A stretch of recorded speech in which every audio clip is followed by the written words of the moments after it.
Good afternoon student. बच्चों, आज हम पढ़ेंगे वोल्टेज स्टेबलाइजर के बारे में। लास्ट क्लास में बच्चों अपन ने पढ़ा था साइक्लो कन्वर्टर्स के बारे में, bridge type cyclo converter, single phase, उसकी वर्किंग, ऑपरेशन, कैसे काम करता है और आउटपुट वेवफॉर्म और ट्रिगरिंग उसकी पढ़ी थी साइक्लो कन्वर्टर की। आज बच्चों एक नया टॉपिक है वोल्टेज स्टेबलाइजर। तो बच्चों ये पहले इसकी ज़रूरत क्या है, स्टेबलाइजर है क्या, इसके बारे में हम पढ़ेंगे। तो बच्चों जैसे वोल्टेज स्टेबलाइजर नाम से ही आपको पता चल रहा है, ये आपके जो घर में है, कई बार ऐसा होता है कि आप देखेंगे सप्लाई वोल्टेज यूटिलिटी से जो आता है, इलेक्ट्रिसिटी कंपनी से जो आता है, वो कम होने लगता है। जो रेटेड है 230 वोल्ट, उससे सप्लाई वोल्टेज कम होता है। अब फ्लक्चुएट करता है तो आपके नॉर्मल अप्लायंसेज हैं, कई बार तो वो उस फ्लक्चुएशन पे ज़्यादा इफेक्ट नहीं पड़ता है, फ्लक्चुएशन का उन अप्लायंसेस पे ना आप नोटिस कर पाते हैं। कभी कभी बच्चों ऐसा होता है कि फ्लक्चुएशन इतना ज़्यादा होता है कि आपके जो ये अप्लायंसेज हैं ये या तो जल जाते हैं, अगर वोल्टेज आपका ज़्यादा रेगुलेट हो रहा होता है तो या तो ये जल जाते हैं, या फिर ऐसा हो सकता है वाइंडिंग इनकी जल जाती है, या फिर ये काम करना अपनी एफिशिएंसी से कम कर देते हैं।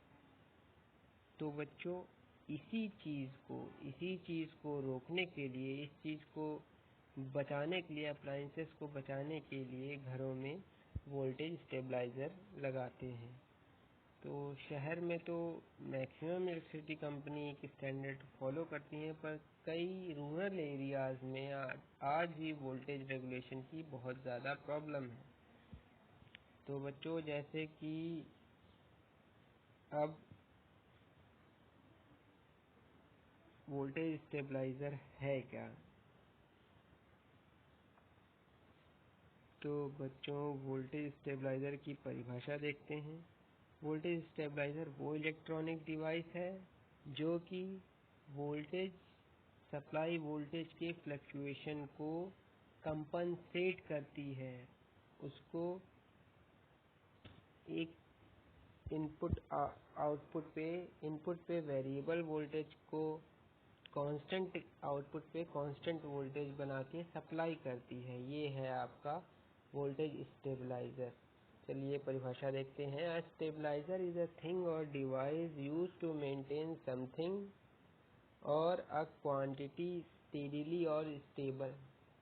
कौन सी क्वांटिटी है बच्चों, कौन सी क्वांटिटी है? वो है वोल्टेज, इलेक्ट्रिकल वोल्टेज, उसको स्टेबलाइज और कांस्टेंट रखती है। There are different types of stabilizer based on quantity they are used for maintaining stability। ठीक है बच्चों, अलग अलग प्रकार के स्टेबलाइजर होते हैं। इलेक्ट्रोमैकेनिकल स्टेबलाइजर होता है, वेरिएबल जैसे कि टैपिंग ट्रांसफार्मर की टैपिंग चेंज करके स्टेबलाइज करते हैं वोल्टेज को। For example, a stabilizer used for maintaining the voltage quantity stable in a power system is called voltage stabilizer।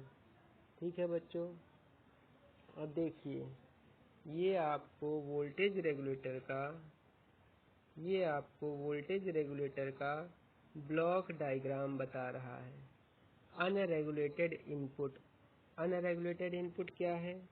Regulator मतलब जिसको आप बदल सकते हैं, अनरेगुलेटेड मतलब जिस पे आपका कंट्रोल नहीं है, जो कि आपको मिला है इलेक्ट्रिसिटी डिपार्टमेंट से। अनरेगुलेटेड है, ये कांस्टेंट है, इसको आप बदल नहीं सकते हैं, इस सप्लाई वोल्टेज को आप बदल नहीं सकते हैं। बीच में आ गया आपका कंट्रोल एलिमेंट। अब ये कंट्रोल एलिमेंट ब्लॉक आपका बहुत इम्पोर्टेंट है बच्चों। ये कंट्रोल एलिमेंट ब्लॉक के अंदर क्या होगा? इस कंट्रोल एलिमेंट ब्लॉक के अंदर एक होगा वोल्टेज सेंसर। वोल्टेज सेंसर क्या करेगा? वोल्टेज सेंसर सेंस करेगा कि आपका इनपुट पे वोल्टेज किस रेंज का है। अगर वो रेंज के नीचे होगा, बहुत ही ज़्यादा नीचे होगा, तब ये कंट्रोल तब ये वोल्टेज जो आपका मॉनिटरिंग कार्ड है ये एक एक्टिविटी इनिशिएट करेगा, एक प्रोसेस इनिशिएट करेगा जो कि इनपुट वोल्टेज को बढ़ाने का काम करेगा या घटाने का काम करेगा, क्योंकि वो एक रेंज के बाहर होगा। अगर वोल्टेज ज़्यादा है तो वो कुछ ऐसा मैकेनिज्म करेगा, कुछ ऐसा मेथड फॉलो करेगा depending upon the type of regulator कि ये आपका आउटपुट जो है वापस इसी रेंज में आ जाए। ठीक है बच्चों, तो ये किस ब्लॉक का काम है? ये है कंट्रोल एलिमेंट ब्लॉक का काम।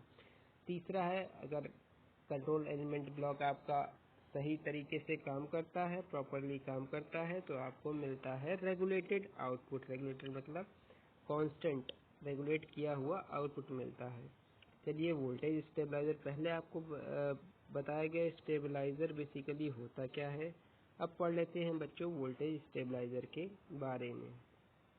ठीक है, देखिए, voltage stabiliser is designed for maintaining the stable voltage level to provide a constant supply in spite of any fluctuation or changes in supply in order to protect the home appliances। जैसा कि बच्चों बताया था starting में lecture की कि normally utility द्वारा जो सप्लाई आपके घरों में भेजी जाती है उसका वोल्टेज, क्योंकि लोड कॉन्स्टेंटली चेंज होता रहता है, यही कारण है कि आपका सप्लाई वोल्टेज जो आपके घरों में आ रहा होता है उसमें भी फ्लक्चुएशन होता है। इस चीज़ को प्रिवेंट करने के लिए, इस चीज़ से बचने के लिए हम वोल्टेज स्टेबलाइजर का इस्तेमाल करते हैं और यही परिभाषा में दिया हुआ है। Generally voltage regulator are used to maintain constant voltage and these voltage regulators which are used to provide constant voltage to the home appliances are called voltage stabiliser. Same language है बच्चों, बार बार लिखी हुई है, पर बेसिक लैंग्वेज आपको बता दी गई है, बेसिक पर्पस आपको बता दिया गया है। अगेन एक बार आपको आप ब्लॉक डायग्राम देख लें।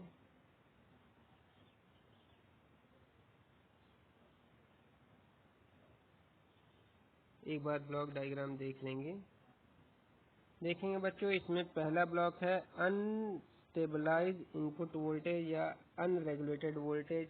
दूसरा है कंट्रोल ब्लॉक के बारे में बता दिया गया है। तीसरा है स्टेबलाइज्ड आउटपुट। अब इसमें क्या दे रहा है? कंट्रोल ब्लॉक में एक रेफरेंस वोल्टेज दे रहा है। ठीक है बच्चों, बेसिकली एक रेफरेंस वोल्टेज के आसपास ही वो आपके वोल्टेज को, आउटपुट वोल्टेज को रखेगा। पर ये रेफरेंस वोल्टेज के से जैसे ही मान लीजिए, जैसे ही रेफरेंस वोल्टेज ये आपने इसको दे दिया 230 वोल्ट रेफरेंस वोल्टेज, तो ऐसा हो सकता है कि आपका वोल्टेज ड्रॉप कर रहा है 225 तक गया, 225 220 तक गया, फिर वो ट्रिगर करेगा, स्टेप अप करेगा, फिर 230 35 तक चला गया, फिर ऐसे ये कंट्रोल एलिमेंट काम करता रहता है। तो ये जो बैंड है आपका 10 वोल्ट्स का, इसके अंदर जितनी आप वेरिएशन करें, जितना कम वेरिएशन होगा उतना अच्छा है आपका वोल्टेज रेगुलेटर।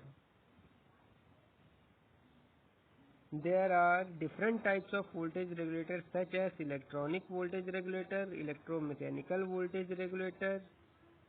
हाँ बच्चों, अब बात करेंगे वोल्टेज रेगुलेटर्स के बारे में, टाइप ऑफ वोल्टेज रेगुलेटर्स के बारे में। There are different types of voltage regulator such as electronic voltage regulator. Electronic voltage regulator में आपका रेजोनेंट का वोल्टेज रेगुलेटर और अलग अलग तरह के आएंगे। Electromechanical voltage regulator, electromechanical voltage regulator में क्या होगा बच्चों? इलेक्ट्रोमैकेनिकल में आपका रिलेज आ जाएंगे प्लेन में। रिलेज क्या करेंगे? रिलेज आपके केबल ट्रांसफार्मर के इनपुट में टैपिंग चेंज करेंगे, टैपिंग चेंज करने का काम करेंगे। ये widely use type of voltage regulator है, डोमेस्टिक यूज में लिया जाने वाला, बहुत ज़्यादा इस्तेमाल किया जाने वाला, बहुत ज़्यादा आजकल ये इलेक्ट्रोमैकेनिकल वोल्टेज रेगुलेटर है। Automatic voltage regulator, automatic voltage regulator में आपको टैप चेंज करने की ज़रूरत नहीं है, वो अपने आप से ही वोल्टेज को चेंज करता है। Similarly there are different types of voltage stabiliser such as servo voltage stabiliser. इसमें सर्वो मोटर लगी रहती है टैप चेंज करने के लिए। Automatic voltage stabiliser, AC voltage stabiliser and DC voltage stabiliser. ठीक है बच्चों, अब हम वर्किंग देखेंगे इसकी, वोल्टेज स्टेबलाइजर की वर्किंग।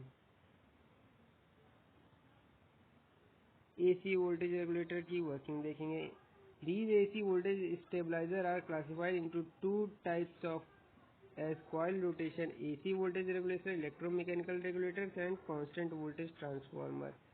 देखिए बच्चों, ट्रांसफार्मर में प्राइमरी कॉइल रहती है, सेकेंडरी कॉइल रहती है। अब ट्रांसफार्मर के अगर नंबर ऑफ टर्न्स आपने 2004 में आपने पढ़ा होगा, ट्रांसफार्मर के अगर नंबर ऑफ टर्न्स चेंज करते हैं हम, तो आपका सप्लाई वोल्टेज चेंज होता है। ठीक है बच्चों, तो वही चीज यहाँ पे coil rotation AC voltage regulator काम करता है। चलिए इसको पढ़ते हैं, इसी भाषा देख लेते हैं। It is an older type of voltage regulator. It was okay, it works on the principle similar to vario coupler. It consist of two field coils. One coil is fixed and other coil can be rotated on the axis which is parallel with the fixed coil। कुछ ये megger की तरह बच्चों इसका arrangement है। एक fix coil है, एक रोटेशन कॉइल है। Rotation coil free to move है in the field of fix coil. A constant voltage can be obtain by balancing the magnetic force acting on movable coil, which is achieved by positioning the movable coil perpendicular to the fixed coil। The voltage secondary coil can be increased or decreased servo direction from center position। A servo control mechanism can be used to advance to movable coil position for increasing or decreasing voltage with this coil rotation। ठीक है बच्चों, इसमें क्या होगा, fix coil और moving coil है। Fix coil आपकी fix रहेगी, मूविंग कॉइल फिक्स कॉइल की मैग्नेटिक फील्ड में मूव करेगी। जैसे जैसे ये कॉइल मूव करेगी वैसे वैसे वोल्टेज इंड्यूस बढ़ेगा, उसका वोल्टेज इंड्यूस बढ़ेगा। ठीक है बच्चों,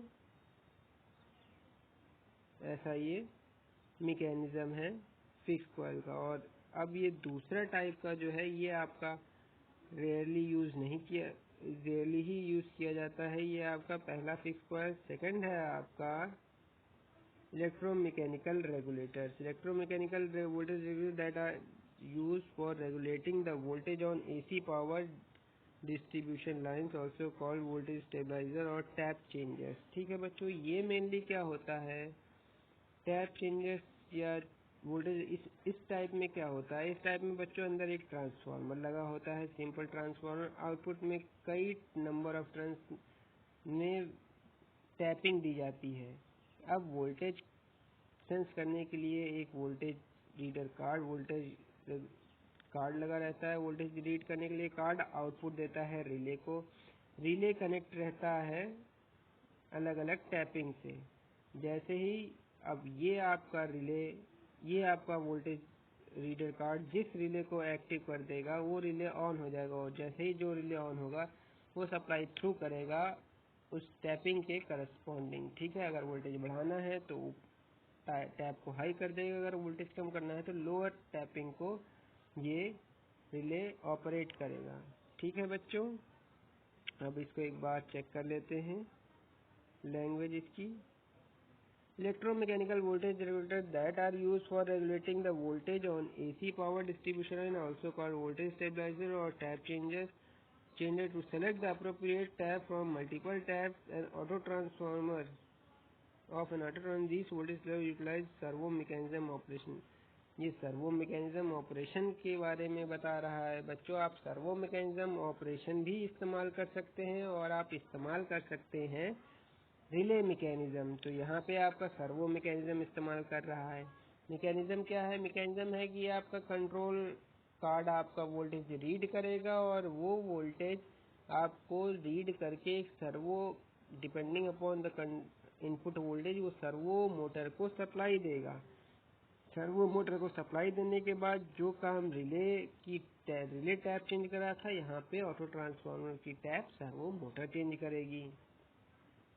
If the output voltage is not in the range of intended value, then the servo mechanism is used for switching the tap।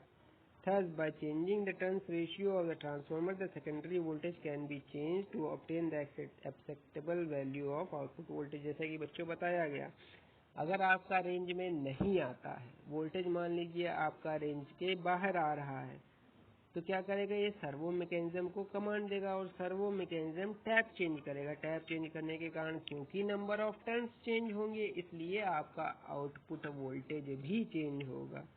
The hunting which can be defined as the failure of the controller to constantly adjust the voltage can be observed in the dead band wherein the controller do not operate। ठीक है बच्चों, ये बात कर रहा है कि अगर बहुत ज़्यादा वोल्टेज डिफरेंस होगा जहाँ पे ये काम नहीं कर सकता, आउटपुट नहीं देगा, तो उसको डेड बैंड बोलते हैं। जिस स्पेसिफिकेशन के लिए डिज़ाइन है, अगर ट्रांसफार्मर रेगुलेटर अगर 150 टू 230 वोल्ट के लिए डिज़ाइन है, तो बच्चों 150 टू 230 के बीच में ही वोल्टेज स्टेबलाइज कर सकता है, वो उसके नीचे वाला वोल्टेज स्टेबलाइज नहीं कर पाएगा, वो 100 वोल्ट वोल्टेज स्टेबलाइज नहीं कर पाएगा। ठीक है बच्चों, सबकी एक रेंज रहती है, वो उस रेंज के अंदर उसकी कैपेसिटी होती है काम करने की। ठीक है बच्चों, ये रहा वोल्टेज रेगुलेटर, बाकी ये रहा वोल्टेज स्टेबलाइजर। बाकी हम नेक्स्ट क्लास में कंटिन्यू करेंगे। तब तक के लिए नमस्कार।